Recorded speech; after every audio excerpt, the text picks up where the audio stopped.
ছবিটা ঢেকে দেওয়ার ব্যবস্থা করেন। তখন আমার কথা শুনে ভাইয়ের ছবিটা কালো পর্দা দিয়ে ঢেকে দিত। তারপরে আমি একটু শান্ত হইলাম। আমার হাজবেন্ড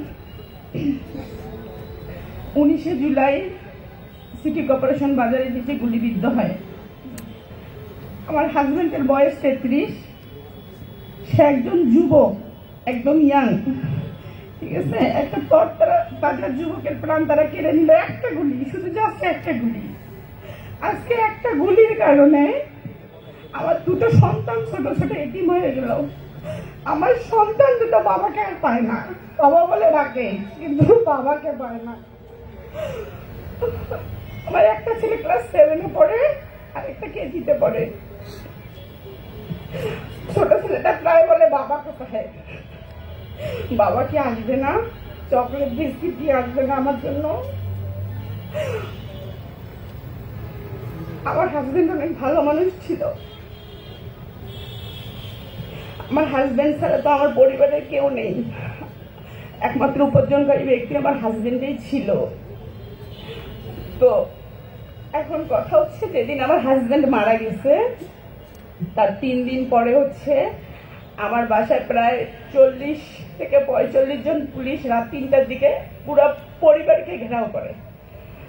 এসে আমার হচ্ছে ভাসুর, আমার হচ্ছে ভাগিনা ভাতিজা, ওরা সবাই পালিয়ে যায় রাতে। আমার একটা ভাগিনার হচ্ছে ফোনও কেড়ে নেয় পুলিশ এসে।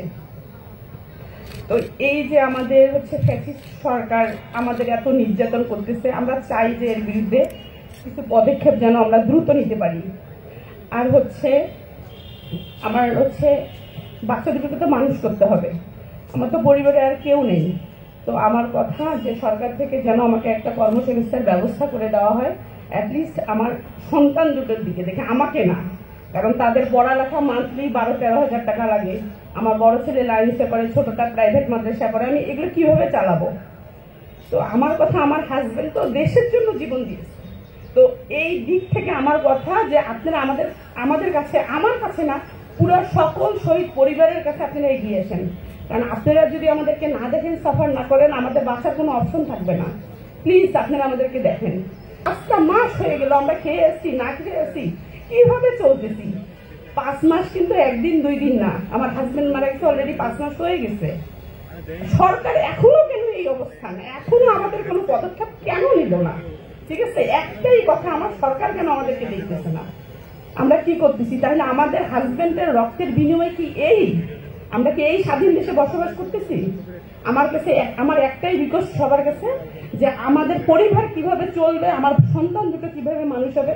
কারণ আমার হাজবেন্ডের খুব ইচ্ছা ছিল, সে হচ্ছে সেদিন হচ্ছে 19শে জুলাই যে যায়, সেদিন আমাকে একটা কথা বলে গেছিল যে দেখো দিলরুবা, আচ্ছা আবু সাইদ মারা গেছে, হ্যাঁ আবু সাইদ যে মারা গেছে, ভবিষ্যতে আমাদের সন্তানের বাচ্চা কাচ্চা এদের কোনো ভবিষ্যৎ হবে না।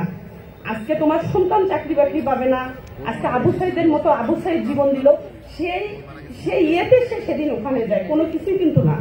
সে কোনো দলের সাথে জড়িত ছিল না, কোনো পার্টি বা কোনো কিছুতেই ছিল না, সে একজন সাধারণ মানুষ ছিল।